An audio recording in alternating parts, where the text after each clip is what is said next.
بعد قال الله تبارك وتعالى في كلامه القديم وفي الفرقان المجيد أعوذ بالله من الشيطان الرجيم بسم الله الرحمن الرحيم وإنك لعلى خلق عظيم صدق الله ومولانا العظيم. அளவற்ற அருளாளனும் நிகரற்ற அன்புடையவனுமாகிய எல்லாம் அல்ல அல்லாஹுவின் திருநாமத்தால் போற்றி ஆரம்பம் செய்கிறேன். மாநபி ஸல்லல்லாஹு அலைஹி வஸல்லம் அவர்கள் அவதரித்த மாதமாம் ரபியுல் அவ்வல் திங்களிலே அன்னாருடைய புகழை பற்றியும் அன்னார் இந்த உலகத்தில் செய்த புரட்சிகளை பற்றியும் அன்னாருடைய வாழ்வியல் வரலாறுகளை பற்றி உலகமெங்கும் பேசப்பட்டு கொண்டிருக்கின்றது. அப்படிப்பட்ட வரிசையிலே நாயகம் ஸல்லல்லாஹு அலைஹி வஸல்லம் அவர்கள் 40வது வயதிலே நுபுவத்தை பிரகடனம் செய்யப்பட்ட போது தன்னுடைய அந்த ஏகத்துவ பிரச்சாரத்தை முதலில் மக்காவிலே பரபரப்பாக இயங்கிக் கொண்டிருந்த அந்த பஜாரிலே துவங்குகிறார்கள். ஒரு நாள் மக்கா நகர பஜார் ரொம்ப பரபரப்பாக இருந்தது. அங்கே ஒட்டக சந்தை, ஆட்டு சந்தை, காய்கறி வியாபாரங்கள், பல வியாபாரங்கள் என்று பலதரப்பட்ட மக்கள் அந்த சூக் என்று சொல்லக்கூடிய அந்த மக்கா பஜாரிலே வியாபாரம் செய்து கொண்டு பரபரப்பாக அந்த நேரத்திலே மாநபி ஸல்லல்லாஹு அலைஹி வஸல்லம் அவர்கள் அந்த பொது சபையிலே வந்து ஒரு பிரச்சாரத்தை செய்கின்றார்கள். லா இலாஹ இல்லல்லாஹ், வணக்கத்துக்குரியவன் நாயகன் அல்லாஹ் ஒருவன் தான், அவன் தனித்தவன், அவனுக்கு ஈடு இணை இல்லை என்று அல்லாஹ் ஒருவன் என்ற அந்த ஒன்றே குலம் ஒருவனே தேவன், ஒன்றே குலம் என்று சொல்வதற்கு முன்பு ஒருவனே தேவன், இறைவன் ஒருவன் தான் என்ற அந்த ஏகத்துவ பிரச்சாரத்தை மக்கா நகர பஜாரிலே சொல்லிக் கொண்டிருக்கின்றார்கள். எந்த அளவுக்குன்னா, ஒரு நாளைக்கு ஒரு கடவுள் என்ற மேனிக்கு 365 நாள் 365 சிலைகளை வணங்கி கொண்டிருந்த அந்த பலதரப்பட்ட கடவுளை வணங்கி கொண்டிருந்த அந்த முஸ்லிம்களுக்கு மத்தியிலே ஏகத்துவ தௌஹீதை மாநபி ஸல்லல்லாஹு அலைஹி வஸல்லம் அவர்கள் துவங்கிய ஆரம்பம் அந்த பஜாரிலே பெருமானார் அவர்கள் அந்த ஏகத்துவ பிரச்சாரத்தை சொல்லி வரும் பொழுது அதிலே ஒரு விஷயத்தை சொல்கின்றார்கள். ஏக இறைவன் ஒருவன் தான், ஒருவனே தேவன், அதே போன்று ஒன்றே குலம், மனிதர்களில் வெள்ளையர்கள் கருப்பர்கள் என்ற பாகுபாடு கிடையாது, பெரிய குலத்தை சார்ந்தவன் சிறிய குலத்தை சார்ந்தவன் என்ற குலம் கோத்திர வேறுபாட்டு சிறப்பு என்பது கிடையாது, வெள்ளையன் வேறு கருப்பன் வேறு என்பது அல்ல, எஜமான் வேறு அடிமை என்பவன் வேறு அல்ல, அல்லாஹ்வுக்கு முன்பதாக எல்லோரும் சரி சமம் என்ற இந்த தத்துவத்தை பெருமானார் அவர்கள் சொல்லும் பொழுது சிலர்கள் கவனித்தார்கள். சிலர்கள் தன்னுடைய வேலைகளை பார்த்து கொண்டிருந்தாலும் அடிமையாக லுங்கியாகவும் மேல் ஆடையாகவும் கோணிகளை கட்டி வந்த பிலால், ஹபஷி பிலால் ஒருவனுடைய அடிமையாக இருந்தார்கள். அவர்களை இந்த வார்த்தை ஈர்த்தது. என்னன்னு சொன்னா, அவர்கள் பிலால்கள் எல்லாருக்கும் ஒட்டகத்தை கொண்டு வந்து அந்த எஜமானுடைய ஒட்டகத்தை எல்லாம் அதை கட்டி போட்டு அதை பராமரித்து அந்த இடத்துல பஜார்ல நிற்கிறாங்க. இந்த பெருமானார் அவர்கள் சொன்ன வார்த்தை, கருப்பு இனம் வெள்ளை இனம் வித்தியாசம் இல்லை அப்படின்னு சொன்னாங்க. பிலால்கள் எல்லாருக்கும் ஆச்சரியமாக பார்த்தார்கள். இப்படிப்பட்ட அரபு தேசத்திலே நிறவெறி மொழிவெறி கொண்ட இந்த மக்களுக்கு மத்தியிலே ஆப்பிரிக்கா நாட்டிலிருந்து தஞ்சமாக வந்து அடிமையாக இருக்கக்கூடிய என் போன்ற பிலாலுக்கு கூட இங்கே ஒருவர் என்னுடைய உரிமையை பற்றி சொல்கிறாரே அப்படி என்று பிலால் ரலியல்லாஹு அன்ஹு அவர்களுக்கு ஆசையாக இருந்தது. சொன்ன மாத்திரத்திலேயே நபிகளாருடைய கரம் பிடித்து பெருமானாரை கட்டி தழுவ வேண்டும் என்று ஆசை மேலிட்டாலும், ஆனால் அடிமையாக இருக்கின்ற காரணத்தினால் அந்த சுதந்திரம் கூட அந்த பஜாரிலே பிலாலுக்கு கிடைக்கவில்லை. பிறகு மாலை பொழுது எஜமானுடைய ஒட்டகத்தை எல்லாம் கூட்டுக்குள் அடைத்துவிட்டு பிலால் ரலியல்லாஹு அன்ஹு அவர்கள் ஒரு 10 நிமிடம் தன்னுடைய எஜமானிடத்திலே ஒரு அனுமதி கேட்டு ஓடோடி நாயகம் ஸல்லல்லாஹு அலைஹி வஸல்லமுடைய வீட்டை தேடி புறப்பட்டார்கள். வீட்டை தேடி புறப்பட்டு நாயகத்தினுடைய வீட்டு கதவை தட்டுகின்றார்கள். பெருமானார் அவர்கள் திறந்து பார்த்தால் ஹபஷி பிலால் வந்திருக்கிறார். பெருமானார் அவர்கள் அவருடைய கரம் பிடித்து அன்போடு அவரை அரவணைத்தார்கள். கோணியை கட்டி கொண்டிருந்த பிலால் உடுக்க உடையில்லை, சாதாரண ஒரு அடிமைதான். ஒட்டக சாணம் எல்லாம் மேலே இருக்க ஒட்டகத்தை மேய்த்து கொண்டு அதை பராமரித்துக் கொண்டிருந்த அதே சூழலிலே பெருமானார் அவர்களை சந்திக்க சென்றாலும் அந்த கரங்களை பெருமானார் அவர்கள் பிடித்து பிலால் அவர்களை அரவணைக்கும் பொழுது பிலால் அவர்கள் அழுதுவிட்டார்கள். நாயகமே முகமதே, ஆப்பிரிக்கா நாட்டிலிருந்து கருப்பு இனத்தை சார்ந்தவனாக நான் ஒரு அடிமையாக வந்தேன். இதுவரை என்னை ஒரு இழிவாக பார்த்தார்கள். ஒட்டகத்தினுடைய சாணத்தில் தான் நான் உட்கார்ந்து சாப்பிடுவேன். ஆனால் அப்படிப்பட்ட என்னை கூட வாழ்க்கையிலே இந்த பிலாலை கரம் பிடித்து அணைத்த ஒரு நபர் என்று சொன்னால் நீங்கள் தான் அப்படி என்று பெருமானாரை கட்டி தழுவி அவர்கள் ஆனந்த கண்ணீர் அடைந்தார்கள் என்ற வரலாறை நாம் பார்க்க முடிகிறது. அப்படி வந்த பிலாலை தான் பெருமானார் அவர்கள் மதீனாவில் போனீங்கன்னு சொன்னா மஸ்ஜிதே பிலால் அப்படின்ற ஒரு பள்ளிவாசல் இருக்கும். அது பிலால் ரலியல்லாஹு அன்ஹு அவர்கள் வாழ்ந்த வீடு. கருப்பு இனத்தை சார்ந்த ஒட்டக தொட்டியில் உட்கார்ந்து கொண்டு சாணத்துக்கு மத்தியில் வாழ்க்கையை நடத்தி கொண்ட பிலாலுடைய அந்த வாழ்க்கை ஏகத்துவ பெருமானார் அவர்களுடைய கரம் எடுத்ததன் காரணமாக அவர்கள் வாழ்ந்த வீடை அல்லாஹு தஆலா மஸ்ஜித் பிலால் அப்படி என்று வைக்கப்பட்டிருக்கிறது. அவரை வீட்டை சுற்றி உள்ள இடத்துல பிலால் மார்க்கெட்னு சொல்றோம். பள்ளிவாசல் பிலால் மதீனா மஸ்ஜித் நபவிக்கு பக்கத்திலேயே இருக்கும். பிலால் ரலியல்லாஹுடைய வீடு அது பள்ளிவாசல், அதை சுற்றி பிலால் மார்க்கெட்னு அவங்களுடைய பேர்ல இன்னைக்கு வரைக்கும் இருக்குன்னு சொன்னா, அப்படிப்பட்ட பிலாலை ஹபஷி பிலால் என்று ஒதுக்கப்பட்ட அந்த அரபுலக மக்களுக்கு மத்தியிலே காபத்துல்லாவுக்கு மேலே ஏறி வாங்கு சொல்லக்கூடிய பாக்கியத்தை அல்லாஹு தஆலா கொடுத்தான். இறை அழைப்பு பணியை அவர்கள் செய்தார்கள் என்ற வரலாற்றை நம்மால் பார்க்க முடிகிறது. இப்படியாக தாழ்த்தப்பட்ட பட்டியலினத்தை சார்ந்த மக்களுக்காக குரல் கொடுக்கக்கூடிய எத்தனையோ தலைவர்கள் இந்த உலகத்தில் தோன்றினாலும் அவர்களுக்கெல்லாம் ரோல் மாடல் நபிகள் நாயகம் ஸல்லல்லாஹு அலைஹி வஸல்லம் அவர்கள். அமெரிக்காவிலே மால்கம் எக்ஸ் அப்படிங்கிற ஒருவர், அவருடைய புத்தகம் இன்று வரை விற்பனை செய்யப்படுகிறது. மால்கம் எக்ஸ் என்ற புத்தகத்தை வாங்கினால் அவர் என்னை கவர்ந்த இஸ்லாம் அப்படின்னு எழுதியிருப்பார். மால்கம் எக்ஸ் என்பவரும் ஆப்பிரிக்கா நாட்டு ஏறக்குறைய பிலால் அவர்களுடைய பூமியிலிருந்து வந்து அமெரிக்காவிலே வாழ்ந்தவர் மால்கம் எக்ஸ்.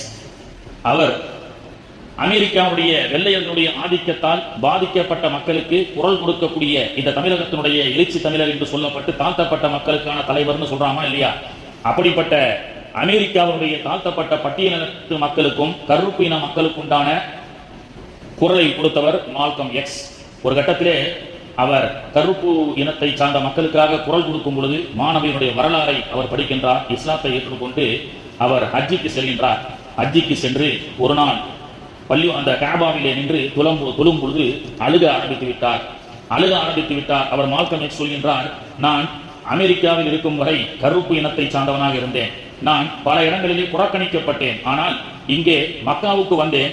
1400 ஆண்டுகளுக்கு முன்பு என்னை போன்ற ஹபஷி பிலால் எப்படி கருப்பு இனத்தை சார்ந்தவராக இருந்தாலும் அவரை மாநபி ஸல்லல்லாஹு அலைஹி வஸல்லம் அவர்கள் மக்காவிலே முன்சஃபிலே நின்று அழகு பார்த்தார்களோ, அந்த பிலாலுக்கு கிடைத்த மரியாதை சிறிதும் கூட குறையாமல் இந்த மால்கம் எக்ஸுக்கும் கிடைத்திருக்கிறது. 1400 ஆண்டுகளையும் தாண்டி மாநபியினுடைய புரட்சி இன்றும் மக்காவிலே வெள்ளையன் வேறு கருப்பன் வேறு என்ற வித்தியாசம் இல்லை, எல்லோரும் சமம் என்ற அந்த மாநபி கொண்டு வந்த அந்த தத்துவத்தை இன்றும் என் போன்ற மால்கம் எக்ஸ் போன்ற என் போன்ற கருப்பின மக்கள் ஹபஷி பிலாலுக்கு கிடைத்த அந்த மரியாதை இன்னும் எனக்கு கிடைக்கிறது என்று சொல்லக்கூடிய அளவுக்கு மாநபி ஸல்லல்லாஹு அலைஹி வஸல்லம் அவர்கள் கருப்பு இன மக்களுக்கு குரல் கொடுக்கப்பட்ட மனிதராக இருந்தார்கள். மாநபி ஸல்லல்லாஹு அலைஹி வஸல்லம் உடைய அந்த ஈர்ப்பு பொதுவா எனக்கு பெரிய பொய் சொல்றது என்னன்னா, இஸ்லாம் வாளால் பரவியது.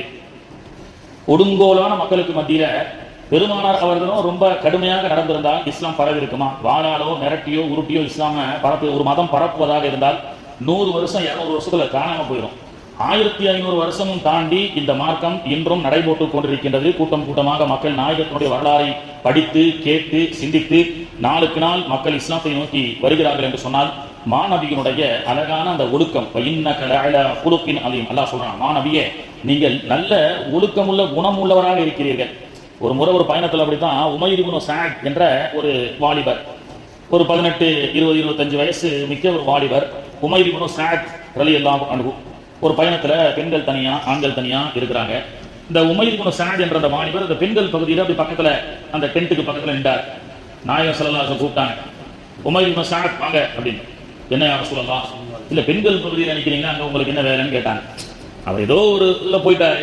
ஆனால் ரசூலுல்லாஹ் கூப்பிட்ட உடனே அவர் என்ன செஞ்சிட்டாரு, யா ரசூலுல்லாஹ் ஒட்டகத்தை காணும் அதனால தான் வந்தா அப்படின்ட்டார். ஒட்டகம் காணலன்னு கேட்டுட்டு இருக்கும்போது இந்த இடத்துல வந்துட்டாங்க. ஆக்சுவலி ஒரு ஒட்டகம் காணாம போகல, யதார்த்தமா போனாரு. பெருமானார் அவர்கள் கூப்பிட்டு கேட்ட மாத்திரத்திலேயே யா ரசூலுல்லாஹ் என் ஒட்டகத்தை காணும் அதனாலதான் தேடி இங்க வந்தா அப்படின்னாரு. சரி நல்லா தேடுங்க அப்படின்னாங்க.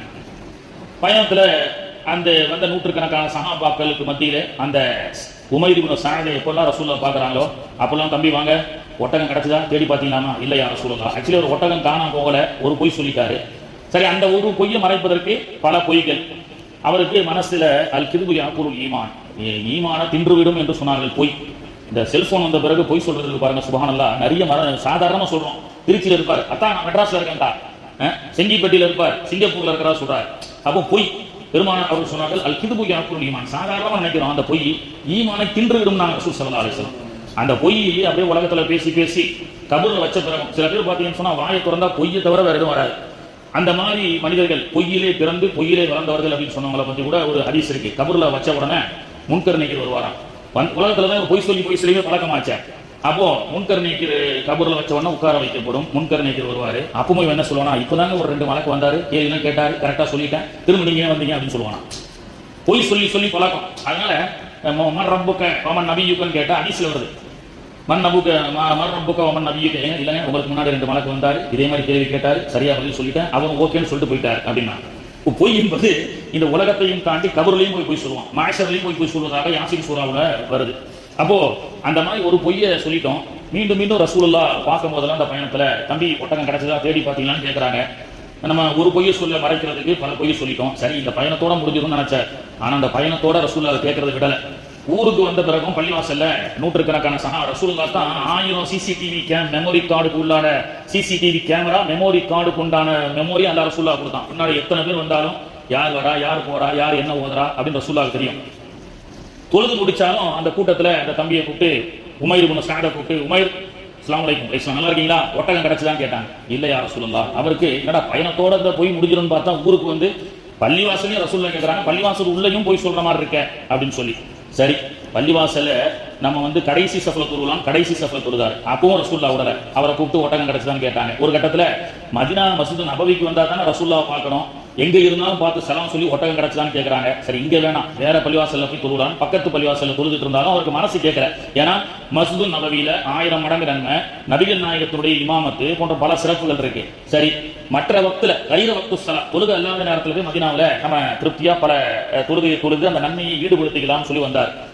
ஒரு முறை அப்படிதான் கைர வக்து ஸலா தொழுகை அல்லாத ஜமாத் இமாம் ஜமாத் அல்லாத மற்ற நேரத்துல வந்து அவர் தொழுதுட்டே இருக்கிறார். ரசூலுல்லாஹ் வந்துட்டாங்க. ரசூலுல்லாஹ்வுடைய வருகையினுடைய அசைவனுடைய காது கேட்டுருச்சு. சரி, இப்போ நம்ம தொழுகையை முடிச்சு சலாம் கொடுத்துட்டா ரசூலுல்லாஹ் என்ன கேட்பாங்க, சலாம் சொல்லி ஒட்டகம் கிடைச்சுதான் கேட்பாங்க. நம்ம இல்லைன்னு போய் சொல்ல வேண்டியது வரும். இத்தனை ரக்காத் தொழுதும் அந்த ஈமான்லாம் பறி போய் அந்த நன்மையும் போற அளவுக்கு உண்டான இதுவாக ஆயிரும். அதனால நீட்டமா தொழுகிறான்னு அவர் நீட்டமா தொழுகிறார். ஆனா ரசூலுல்லாஹ் என்ன செஞ்சாங்க, பக்கத்துல வந்து உட்காந்துட்டாங்க. நீ எவ்வளவு நீட்டமா தொழுதி குர்ஆன் முழுக்க ஓதி முடிச்சாலும் உட்கார்ந்து ஒரு இடத்துல ஒட்டகம் கிடைச்சலாம் கேட்காம போக மாட்டேன்ற அளவுக்கு ஸல்லல்லாஹு அலைஹி வஸல்லம் பக்கத்திலே உட்காந்துட்டாங்க. அவர் பார்த்தாரு, ரசூலுல்லாஹ் எழுந்திச்சு போற மாதிரி தெரியல. அஸ்ஸலாமு அலைக்கும் வரஹ்மத்துல்லாஹ், அஸ்ஸலாமு அலைக்கும் ரசூல் சொன்னவன அஸ்ஸலாமு அலைக்கும் வலைஹிஸ்ஸலாம், தம்பி நல்லா இருக்கீங்களா, ஒட்டகம் கிடைச்சதான் ரசூலுல்லாஹ் கேட்டாங்க. அப்பதான் அவர் பெருமானாருடைய கரம் பிடித்து, யா ரசூலுல்லாஹ் அல்லாஹ்வுக்காக என்னை மன்னித்து விடுங்கள், ஒட்டகம்லாம் காணாம போகல, ஏதோ ஒரு வாலிப சபலத்துல அப்படி அந்த அந்த வழியில போய் நின்றுட்டு இருந்தேன், நீங்க கூப்பிட்ட உடனே நான் ஒட்டகம் காணாம போச்சுன்னு பொய் சொல்லிட்டேன் நாயகமே, அல்லாஹ்வுடைய தூதரே அல்லாஹ்வுக்காக என்னை மன்னித்து விடுங்கள் என்று பெருமானாருடைய கரம் பிடித்து மன்னிப்பு கேட்டார். இப்போவாது உண்மையை சொன்னீங்களே அப்படின்னு பெருமானார் அவர்கள் அவரை தட்டி கொடுத்தார்கள். பிறகு அவர் சொல்கின்றார், நாயகத்தினுடைய கரம் பிடித்து இனிமேல் நான் பொய் சொல்ல மாட்டேன் என்று எப்பொழுது நான் வாக்குறுதி கொடுத்தேனோ மௌத்தாகிற வரைக்கும் எந்த நிலையிலும் நான் பொய் சொன்னதில்லை அப்படின்னு சொன்னார். இப்படிதான் சமூகத்தை பெருமானார் அவர்கள் வார்த்து எடுத்தார்கள். இளைய சமூகத்தை அவர்கள் எப்படி தட்டி கொடுத்து வார்த்து எடுத்தார்கள். ஒரு வாலிபர் வராரு, யார சொல்லலாம், ஃபஜர்ல என்ன தொழ முடியாது, ரொம்ப கஷ்டமா இருக்கு, அட படுகாலி ஃபஜர் ஏன் தொழுல அப்படின்னு ரசூலுல்லாஹ் நம்மள மாதிரி திட்ட மாட்டாங்க. ஒருத்தர் வந்து யார சொல்லலாம், லுஹர் அஸ்ர் மக்ரிப் இஷா ஓகே, ஃபஜர் என்னால தொழ முடியாது, ஏன்னா நான் கஷ்டப்படுறேன், கூலி வேலைக்கு போறேன், உடம்பெல்லாம் அசதி, ஃபஜர்ல அஸ்ஸலாத்து கைரும் மினன் நௌம் எக்ஸ்ட்ரா 2 வார்த்தை வாங்கல சொன்னா கூட என்னால வர முடியாது. ஃபஜர்ல மட்டும் என்ன சொல்றாங்கடா, அஸ்ஸலாத்து கைரும் மினன் நௌம், ஐயால ஸலா ஐயால் ஃபலா அஸ்ஸலாத்து கைரும் மினன் நௌம், அது ஃபஜர்ல மட்டும் சொல்லப்படுது வாங்கல. தூக்கத்தை விட அஸ்ஸலாத்து கைரும் மினன் நௌம் அப்படின்ற வார்த்தை. ஆனாலும் அவர் என்ன சொல்றாரு, யா ரசூலல்லாஹ் என்னால ஃபஜர் தொழ முடியாது, ரொம்ப கஷ்டமா இருக்குன்னார். அப்படியா பெருமானார் அவர்கள், அப்படியா சரி, நீ வந்து எப்போ முழிப்பு வருதோ, எப்போ நீ தூக்கத்துல இருந்து எந்திரிக்கிறியோ அப்போ ஃபஜர் தொழு அப்படின்ட்டாங்க. சில பேர் நம்மள அந்த சட்டத்தை அந்த ஹதீஸை பார்த்தவொன்னே பத்தியா 7 மணிக்கு எந்திரிச்சா 7 மணிக்கு தான் ஃபஜர், ஞாயிற்றுக்கிழமை 11 மணிக்கு எந்திரிச்சா 11 மணிக்கு தான் ஃபஜர் அப்படின்னு சொல்றோம். ஆனா அதுக்கு அடுத்து பாருங்க, அந்த சட்டம் நமக்கு சொல்லப்பட்டதில்ல, சஹாபிக்கு. அந்த சஹாபியை பார்த்து, அப்படியா நீங்க வந்து எப்போ முடிக்கிறீங்களோ அப்போ தொழுவோமா அப்படின்னு ரசூலுல்லாஹ் சொன்ன உடனே அவருக்கு உள்ளத்துல நபிகள் நாயகம் எப்படிப்பட்ட தூதர், அல்லாஹ்வுடைய ஒரு கடமையை ஒரு 10 நிமிடம் இந்த ஆரோக்கியத்தை கொடுத்த அல்லாஹ்வுக்கு கூட இந்த தூக்கம் என்ற சுகத்தை விட்டு விட்டு வந்து தொழுவதற்கு லாய்க்கு இல்லாமல் இருக்கின்றோமே என்ற ரோஷம் அவருக்கு வந்தது. அதுக்கப்புறம் அந்த சஹாபி வாலிபர் சொல்றாரு, மௌத்தாக வரைக்கும் எனக்கு ஃபஜருடைய தொழுகை கலாவே ஆகல அப்படின்னு சொன்னார். பெருமானார் அவர்கள் அவர் மீது கட்டி கொடுத்த நம்பிக்கை, அவர் தன்னைத்தானே சுய பரிசோதனை செய்து கொண்டு ஃபஜருடைய தொழுகையில் நான் மௌத்தாக வரைக்கும் தொழுவல. நம்ம கந்தக் அகல் யுத்தம் நடைபெற்ற இடம் மதீனாவுல சரா மசாஜித் என்ற ஒரு இடத்துக்கு ஜியாரத்துக்கு போனா தெரியும். மதீனா முழுக்க அகலி வெட்டினார்கள். இரவுல எதிரிகள் என்ன செய்யறாங்க, எதிர்த்தரப்புல இருக்கிறாங்க. ரசூலுல்லாஹ்வும் சஹாபாக்கள் சுமார் 3000 சஹாபாக்கள் கிட்ட இருக்கிறாங்க. கடுமையான -டிகிரி குளிருங்க மதீனாவுல. அப்போ அந்த நேரத்துல மதீனாவுடைய குளிர் எப்படி இருக்குன்னு நமக்கு தெரியும். -டிகிரி குளிர். சஹாபாக்கள்லாம் அப்படியே உறைஞ்சிட்டாங்க. எந்த அளவுக்கு அந்த போர்க்காலத்துல இரவு நேரத்துல தன்னுடைய படுக்கையை அமைத்துக் கொண்டார்கள் என்று சொன்னால், குழி தோண்டி கபரு குழியாக தன்னுடைய படுக்கையை அமைத்துக் கொண்டார்கள். அந்த அளவுக்கு கடுமையான குளிர், இலை தலைகளை எல்லாம் மேல போட்டு அப்படி நடுங்கிட்டு இருக்காங்க -டிகிரி குளிர்ல. யாருக்காக? இந்த ஈமானை நம்மை வரை கொண்டு சேர்ப்பதற்காக. ரசூலுல்லாஹ் ஒரு 3 மணி 3:30 மணி இருக்கும், மிட் நைட், அதிகாலை தஹஜ்ஜுடைய நேரம். அலி ரலியல்லாஹு அன்ஹு எழுப்புறாங்க, அலியே எழுதுறீங்க, எதிரிகள் எப்படி இருக்கிறாங்க நோட்டமிட்டு வாங்க. கண் இமைக்கும் அசைவுக்கு கட்டுப்பட்ட மாணவியினுடைய தோழர்கள் கூட அந்த குளிரின் காரணமாக நடுங்க ஆரம்பித்து விட்டார்கள். யார் சொல்லலாம், குளிருது அப்படின்னாங்க. ஏன்னா எந்திரிக்க முடியல, குளிர் பயங்கரமா இருக்கேன். அலி ரலியல்லாஹு அன்ஹு ரசூல் ஸல்லல்லாஹு அலைஹி வஸல்லம், அலியே குளிர்லாம் உங்களுக்கு ஒன்றும் செய்யாது போங்க, முதுக தட்டி கொடுத்தாங்க. இது ஒரு சம்பவம், அந்த பெரிய சம்பவத்துல இது ஒரு சம்பவம். அலி நாயகம் சொல்றாங்க, குளிரெல்லாம் உங்களுக்கு ஒன்றும் செய்யாது அலியே போங்கன்னு ரசூலுல்லாஹ் என்னுடைய முதுக தட்டி கொடுத்தாங்க. அதை கொண்டு அல்லாஹ் தஆலா எனக்கு மௌத்தாகிற வரைக்கும் என்ன குளிர் அடிச்சாலும், பிற்காலத்தில் ஈராக்குக்கு வந்தாங்க அலி ரலியல்லாஹு, கூஃபாவுல ஆட்சி செய்தார்கள். நான் வாழ்க்கை என்னுடைய மௌத்தாகிற வரைக்கும் ஈராக்கு குளிர்ல கூட நான் போர்த்திட்டு படுத்ததில்லை, அல்லாஹ் எனக்கு ஒரு ஆரோக்கியத்தை கொடுத்தான்னு சொன்னாங்க. அப்போ பெருமானார் அவர்கள் தட்டி கொடுக்கிறார்கள், உங்களால முடியும், நீங்க முடியாதுன்னு சொல்லாதீங்க, முடியும் என்ற அந்த சிறப்பான அந்த எழுச்சியை, அந்த ஒரு தன்னம்பிக்கையை பெருமானார் அவர்கள் அழகான முறையிலே, அதுதான் விஷயம், அழகான முறையிலே அவர்களுக்கு கொடுத்து, உன்னால் முடியும், உன்னால் 5 வக்து தொழ முடியும், உன்னால் சுன்னத்தை பின் நடக்க முடியும், உன்னால் பொய் சொல்லாமல் வாழ முடியும், உன்னால் நேர்மையாக இருக்க முடியும் என்று இப்படித்தான் பெருமானார் ஸல்லல்லாஹு அலைஹி வஸல்லம் அவர்கள் அந்த சமூகத்தை வார்த்தை எடுத்தார்கள். இன்னைக்கு கூட பிற்படுத்தப்பட்ட மக்கள், தாழ்த்தப்பட்ட மக்கள், பட்டியலினத்து மக்கள், இவர்களுடைய உரிமைக்காக குரல் கொடுத்தவர் நம்ம தமிழகத்திலே ஈவேரா பெரியார் போன்ற திராவிட கொள்கை என்று சொல்கின்றோம். இன்று வரை திராவிட மாடல் அப்படின்னு சொல்றாங்க. இந்த கொள்கைகளை கூட மக்களுக்கு மத்தியிலே சொல்வதற்குண்டான மேடைகளாக மீலாது மேடைகள் தான் அமைந்தது. மாநபியினுடைய வாழ்க்கை வரலாறை கொண்டுதான் தாழ்த்தப்பட்ட மக்களுடைய உரிமைக்கான குரலை ஈவேரா பெரியார் சொன்னார். ஈவேரா பெரியாரை தமிழகத்தில் எங்கும் பேசக்கூடாது என்று அரசாங்க கோர்ட் மூலமாக தடை விதிக்கப்பட்டிருந்த போது முதலில் மீலாது விழா மேடையில் தான் கூத்தாநல்லூரில் பேச அழைத்தார்கள். அப்போ பேசும்போது தான் அதுல ஒரு சின்ன செய்தியை கூட சொல்லுவாங்க. மீலாது விழாவில் கூத்தாநல்லூர்ல பல ஆண்டுகளாக திராவிட கொள்கைகளை பற்றி, இந்து மதத்தை பற்றி எங்கேயும் பேசக்கூடாது என்று தடை விதிக்கப்பட்ட அந்த தடையை தாண்டி மீலாது விழா மாணவியினுடைய சிறப்பை பற்றி பேசுவதற்கு அவருக்கு மேடையாக அமைக்கப்பட்டது. கூத்தாநல்லூர் வந்திருக்கிறார் தந்தை பெரியார். அப்போ மேடையினுடைய பயம் ஆரம்பிப்பதற்கு முன்பதாகவே அந்த கூத்தாநல்லூர்ல அந்த ஹரிதா கஞ்சி, அழகான கஞ்சி போட்டு, கூத்தாநல்லூருடைய ஸ்டைல் எப்படி இருக்கும் நமக்கு தெரியும், அதை அவர் இடத்துல கொடுக்குறாங்க குடிங்கன்னு சொல்லி. அவர் குடிச்சிட்டே, மீசை பெருசா இருக்கும், மீசையெல்லாம் ஒட்டுது. இப்போ அந்த பெரியார் சொல்லியிருக்கார், கஞ்சி ரொம்ப அற்புதமாக இருக்கிறது என்றாலும் குடிப்பதற்கு என்னுடைய மீசை தடையாக இருக்கிறது அப்படின்னு இருக்கிறார் அவருடைய ஸ்டைல்ல. கஞ்சி நன்றாக இருக்கிறது கூத்தாநல்லூருடைய அந்த ஹரிதா கஞ்சி, என்றாலும் குடிப்பதற்கு என்னுடைய மீசை தடையாக இருக்கிறது அப்படின்னாரு. உடனே அந்த பக்கத்துல இருந்த அஜிரத்தை, அதனால தான் மாணவி அவர்கள் மீசையை கூட உதடில் படாமல் கத்தரித்து விடுங்கள் என்று சொன்னார்கள். என்னையா மீசை வைக்கிறத கூட முகமது நபி சொன்னார் அப்படின்னு கேட்டுட்டு மாணவியுடைய வரலாற்றை பேசி அந்த மேடையிலே பெருமானார் அவர்கள் வைத்த மீசை அப்படின்றத அவர் தொடங்குறார். அப்போ எதுக்கு சொல்ல வரனா, பேர் புரட்சி செஞ்சார் ஈவேரா பெரியார். உயர் ஜாதி சார்ந்தவர்கள் அப்படின்றவங்க என்ன செஞ்சாங்க, அவர்கள் எல்லாம் சாமி என்றும், நாங்கள் எல்லாம் பிரம்மனுடைய நெத்தியில் பிறந்தவர்கள், எங்களை பார்த்தா சாமின்னு தான் சொல்லணும். டேய் குப்பா இங்க வாடா, ஏன்னா குப்பன் என்பவன் தாழ்த்தப்பட்ட ஜாதி, அவனெல்லாம் பிரம்மனுடைய மர்ம உறுப்பில் பிறந்தவன், கால் உறுப்பில் பிறந்தவன் என்று ஜாதியால் நிறத்தால் பிரித்து வைத்திருந்தார்கள். இப்போ உயர்த்த மக்களை சாமி அழைச்சாருன்னு சொன்னா, கும்பிடுறோம் சாமி அப்படின்னு துண்ட கையில் வச்சு என்ன செய்யணும், நிக்கணும். அவர் கூப்பிட்டா, டே குப்பா இங்க வாடா அப்படின்னு சொன்னா, கும்பிடுற சாமி அப்படின்னு சொல்லி. அதுல சில ஜாதிகள் சட்டை போடக்கூடாது, சில ஜாதிகள் சட்டை போடக்கூடாது, பனியன் போடக்கூடாது, செருப்பு போடக்கூடாது. இந்த நூற்றாண்டு 19ஆம் நூற்றாண்டு வரைக்கும் நடைபெற்ற அவல நிலை, ஜாதியால் பிரிக்கப்பட்டார்கள். அப்படிப்பட்ட அந்த நேரத்துல பேர் புரட்சி முதல்ல செஞ்சார் ஈவேரா பெரியார். பேர் புரட்சின்னு சொன்னா, எல்லா பட்டியலினத்து மக்களையும் கூப்பிட்டு அவன் பிரம்மன் நெத்தியில் பிறந்தான் என்பதற்காக அவன் சாமியாகவும், நீ எல்லாம் பிரம்மனின் மர்ம உறுப்பில் பிறந்தவன் என்று நீ எல்லாம் கீழ் ஜாதி அல்ல, நிறத்தால் குலத்தால் ஒன்றே குலம் ஒருவனே தேவன் என்ற அந்த முழக்கத்தை விளங்கி முதல்ல என்ன செஞ்சாரு, பேரெல்லாம் மாற்றி வைங்கடா அப்படின்னாரு. என்ன, குப்புசாமி, ரங்கசாமி, மயில் சாமி, இன்னைக்கு வரைக்கும் வைக்கிறாங்களா இல்லையா? இது ஈவேரா பெரியார் செய்த சாதனை. பட்டியலினத்து மக்கள் எல்லாம் அவன் தான் சாமியா, நீ தாங்க சாமி, பேர்லயே சாமி வைனார். அவ கூப்பிட்டா என்ன செய்வாங்க, மயில் சாமி, நீ அவனை சாமின்னு சொல்றதுக்கு முன்னாடி அவன் உன்ன சாமின்னு சொல்லிட்டோம், பேரை மாத்து அப்படின்னு பேர் புரட்சி செய்தார் ஈவேரா பெரியார். இந்த புரட்சி எந்த ஃபார்முலாவும் செஞ்சிருப்பாரு, மாநபி ஸல்லல்லாஹு அலைஹி வஸல்லம் கற்றுக் கொடுத்த ஃபார்முலா. ஏன்னா ஸல்லல்லாஹு அலைஹி வஸல்லம் என்ன செஞ்சாங்க, ஒரு போர்க்களத்துல ஒரு பயணத்துல ஒருத்தர் பால் கறக்கணும்.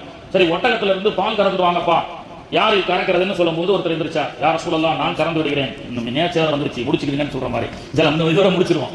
அப்போ சிறிது நேரம்னு சொல்லிட்டு அதுக்கு பாட்டுக்கு சிறப்புறையா பேசிட்டு போறாரு அப்படின்னு சொல்லி, அப்போ யார சொல்லலாம், நான் கறந்து விட்டு வருகிறேன்னு ஒரு வாலிபர் எந்திரிக்கிறார். தம்பி உங்க பேர் என்னன்னு ரசூலுல்லாஹ் கேட்டாங்க. அவர் சொன்னாரு ஹர்ப் அப்படின்னாரு. என்னடா பேரு ரொம்ப வன்முறையா இருக்கு, ஹர்ப்னா சண்டைன்னு அர்த்தம், பேரே அப்படி வச்சிருக்காங்க அந்த காலத்துல. முதல்ல ரசூலுல்லாஹ் பேர் புரட்சி பண்ணாங்க. பேரை மாத்து. ஆண்களுக்கு நல்ல வீரமான பேர்களை வையுங்க, பெண் பிள்ளைகளுக்கு நல்ல துவாவான பேரை வையுங்க. ஆண் பிள்ளைகளுக்கு நல்ல வீரமான பேர் வைக்கணும். திப்பு சுல்தான், ஆங்கிலேயன் திப்பு சுல்தான் ஹயாத்தாக இருக்கிற வரைக்கும் இந்தியா நம்முடையது இல்லை என்று சொன்னான். ஆனால் திப்பு சுல்தான் என்று ஷஹீதாக்கப்பட்டாரோ அன்று சொன்னான், இனிமேல் இந்தியா நம்முடையது என்று. இந்தியாவில் லட்சக்கணக்கான மக்கள் வாழ்ந்தாலும் திப்பு என்ற பெயரை கேட்டால் நடுங்கினான் ஆங்கிலேயன் என்று சொன்னால். அப்ப அந்த திப்பு சுல்தானுடைய வீரம், அந்த திப்பு சுல்தானுடைய தாயிடத்துல ஒரு பேட்டி கேட்கிறாங்க, சிங்கத்தோடு போரிட்டாலும் திப்பு சுல்தான் தான் வெல்லுவான், சிங்கத்தை விட வீரமிக்கவன் திப்பு சுல்தான். எப்படி உங்களுடைய மகன் திப்பு சுல்தானுக்கு இந்த வீரம் வந்தது? என்னுடைய திப்பு சுல்தான் ரஹ்மத்துல்லாஹி அலைஹி என்னுடைய மகன் பிறக்கும் பொழுது தாய்ப்பால் கொடுக்கும் பொழுது ஒழு இல்லாமல் நான் தாய்ப்பாலை கொடுத்ததில்லை என்று அவருடைய தாய் சொல்கிறார். ஒழுவோடு என்னுடைய மகனுக்கு தாய்ப்பால் ஊட்டி வளர்த்தேன். எனவே இந்திய தேசத்தினுடைய சுதந்திரத்திற்காக ஆங்கிலேயனை பீரங்கியால் விரட்டி அடித்த மாவீரன் திப்பு சுல்தான். அப்போ ஆண் பிள்ளைகளுக்கு நல்ல வீரமான பேர் வைங்க, அதுக்கு சண்டையான பேர் வைக்கப்படாது. ரசூலுல்லாஹ் உன் பேர் என்னப்பா? அருபு. ஐயோ பேர் வன்முறையா இருக்குப்பா, நீ பாங்க சரி வராது உட்காருட்டாங்க. அடுத்து இன்னொருத்தர், உன் பேர் என்னப்பா? முர்ரா அப்படின்னாரு. முர்ரானா கசப்பு. என்னடா பேரே கசப்பா இருக்கு, நல்லா இல்ல உட்காருட்டாங்க. அப்போ நல்ல பேரை வைக்க வேண்டும். அதனால்தான் நேற்று கூட சொன்ன பேர் புரட்சி இன்னைக்கு இதோட முடிச்சுக்கலாம். அந்த பேர் என்பது வந்து இன்னைக்கு பாத்தீங்கன்னா கூகுள்ல சர்ச் பண்றேன்னு சொல்லி ரஜீம் ஒரு அம்மா பேர் சொல்லி அஜரத் நல்லா இருக்கா, என்ன நியூமராலஜி பிரகாரம் 6ல வைக்கணும், எங்க அத்தா பேரும் 6 அவங்க பேரும் 6. இதான் ஒரு அஜரத்து ஒரு வீட்டுக்கு போய் பேர் வைக்க போனார். பேர் வைக்க போனா அந்த பிள்ளைக்கு பேர் வைக்கணும், ஆண் பிள்ளை. அம்மா பிள்ளையினுடைய தாய் சொல்லுது எங்க அத்தா பேர் தான் வைக்கணும் அப்படின்னு சொல்லி. இவர் சொல்றாரு எங்க அத்தா பேர் தான் வைக்கணும். ஏமா ஏதாவது ஒரு முடிவு பண்ணுங்கம்மா, ஏமா ஒண்ணு உங்க அத்தா பேர் வைக்கணும், இல்லன்னா இன்னொரு அத்தா பேர் வைக்கணும். இந்த பஞ்சாயத்து முடியல. அஜரத்து கேட்டாரு, அம்மா உங்க அத்தா பேர் என்னம்மா? பாவா அப்படின்னாரு அந்த அம்மா. சரி, பாவா என்கிற பாவா ஜான், குலாபி என்ற குலாப் ஜான் அப்படின்னு ஒரு பேர். ஒரு கல்யாணத்துல மாப்பிள்ளை பேரை கேட்டா பாவா என்கிற பாவா ஜான், பொண்ணு பேர் என்னமா? குலாபி என்ற குலாப் ஜான். அது மாதிரி அம்மா அவர் பேரும் பாவா. சரி ஓகே, உங்க அத்தா பேரு எங்க அத்தா பேரு ஜான் அப்படின்னு சொல்லி. எதுக்கு பிரச்சனை? பாவா ஜான் சேர்த்து வச்சிடலாம். உங்க அத்தா பேரும் வரட்டும் பாவா, உங்க அத்தா பேர் வரட்டும் ஜான், பாவா ஜான் அப்படின்னு சொல்லி சரி தேனெல்லாம் தொட்டு ஜம்சம் தண்ணியை வச்சு அஜரத்து கடைசியில பாவா ஃபக்கீர் ஜான் அப்படின்னு வச்சாரு. என்னடா பாவா இவங்க பேரு, ஜான் அவங்க பேரு, ஃபக்கீர் எப்படி உள்ள வந்தது? அஜரத்து கேட்டாங்க, என்ன பாவா ஃபக்கீர் ஜான், பாவா எங்க அத்தா பேரு, ஜான் அவங்க அத்தா பேரு, ஃபக்கீர் ஃபக்கீர் எங்க அத்தா பேரு. அஜரத் சொல்லிட்டாரு எங்க அத்தா பேரையும் சேர்த்து வச்சுக்கோ. இப்படி பேரு புரட்சி என்பது பெருமானார் அவர்கள் நீங்க பேர் வந்து ஒரு விளையாட்டா கண்ட பேர். அன்னைக்கெல்லாம் சில பேர்லாம் வந்து அதுல பேரு சொல்லுங்கன்னு பரக்கத்துக்காக கேட்கறாங்க. கூகுள்ல இருந்து ஒரு 10 பேர் அப்படி எடுத்து அனுப்புறாரு. ஒண்ணு கூட அர்த்தம் கிடையாது, ஒண்ணு கூட அர்த்தமுள்ள பேரே கிடையாது. ஆனா மாத்தி வேற வைங்கன்னா வைக்கிறது கிடையாது. ஏன் ஃபாத்திமான வைங்க, பெண் பிள்ளைகளுக்கு அழகான பரக்கத்துன் நிசா, ரஹ்மத்துன் நிசா, இதெல்லாம் பழமையான பேர். இந்த லேட்டஸ்டா என்ன சொல்லுங்க, ரஜீம் பேர் வச்சிருக்காங்க. ரஜீம்னா அஊது பில்லாஹி மினஷ் ஷைத்தான் ரஜீம், விரட்டப்பட்ட ஷைத்தான். பிள்ளைக்கு ஷைத்தான் பேர் வச்சா எப்படி அது வந்து நல்ல பிள்ளையா மாறும்? அப்ப நல்ல பேரை வைக்க வேண்டும். இந்த பேர் புரட்சியை தான் ரசூல் ஸல்லல்லாஹு அலைஹி வஸல்லம் ஆரம்பத்துல செய்தார்கள். இது போன்ற இந்த ஒடுக்கப்பட்ட மக்களுடைய குரல் கொடுக்கப்பட்ட எத்தனை புரட்சியாளர்கள் வந்தாலும் பெருமானார் அவர்களுடைய வாழ்வியலுடைய புரட்சி இந்த சமூகத்தை அழகான முறையில் கட்டமைத்து இன்று வரை கருப்பினம், வெள்ளையினம், பணக்காரன், ஏழை, ஜாதி, வேதம், ஒன்றே குலம் ஒருவனே தேவன் என்ற சிறப்பான கொள்கையை மாணவி ஸல்லல்லாஹு அலைஹி வஸல்லம் அவர்கள் 1400 ஆண்டுகளுக்கு இப்பாலும் நிலைநாட்டிவிட்டு சென்றிருக்கின்றார்கள். வல்ல ரஹ்மான் நாம் அனைவர்களுக்கும் அந்த நாயகத்தினுடைய அழகான நறுகுணங்களை ஏந்தி வாழக்கூடிய வாக்கியத்தை நாம் அனைவர்களுக்கும் தந்து அருள் புரிவானாக. இன்றைய மாணவியினுடைய இந்த சிறப்பான மஜ்லிஸிலே அன்னைக்கு கூட கேட்டாங்க தபுருக்குனா என்ன அப்படின்னு சொல்லி. தபுருக்குனா பரக்கத்துன்னு அர்த்தம். பரக்கத்து குறைந்தி இந்த மஜ்லிஸில் கொடுக்கப்படுவதால் இது பரக்கத்து பெறுகிறது. இந்த பரக்கத்துடைய பேருக்கு தான் தபுருக் அப்படின்றோம். பரக்கத்தை தான் தபுருக். இன்றைய தபுருக்கு வழங்கியவர்கள் அல்லாஹ்வுடைய கிருபையில் நிறைய பள்ளிவாசலுக்கு சேவையாற்றிக் கொண்டிருக்கக்கூடிய நிறைய பள்ளி மதரசாவுடைய மார்க்க சேவைகளை சிறப்பாக செய்து வரக்கூடிய நம்முடைய அண்ணன் அஷ்ரஃப் அலி பாய் அவர்கள் தான் இன்றைய தபுருக்கை கொடுத்திருக்கிறார்கள். அல்லாஹ் தஆலா ஹாஜி அவர்களுக்கும் வழங்கிய அவர்களுக்கும் வாங்கிய நமக்கும் நீண்ட ஆயுளையும் நிறைவான செல்வத்தையும் சரீர ஆஃபியத்தையும் தந்து அருள் புரிவானாக. இந்த மஜ்லிஸுடைய பரக்கத்தை கொண்டு அவர்களுடைய ஹலாலான ஹாஜத்துகள், நாட்டங்கள், தேட்டங்கள் அனைத்தையும் நிறைவேற்றி வைப்பானாக. நம்முடைய ஹலாலான ஹாஜத்துகள், நாட்டங்கள், தேட்டத்தை அல்லாஹ் தஆலா நிறைவேற்றி வைப்பானாக. சுப்ஹானல்லாஹி வ பிஹம்திஹி சுப்ஹானக்கல்லாஹும்ம வ பிஹம்திக அஷ்ஹது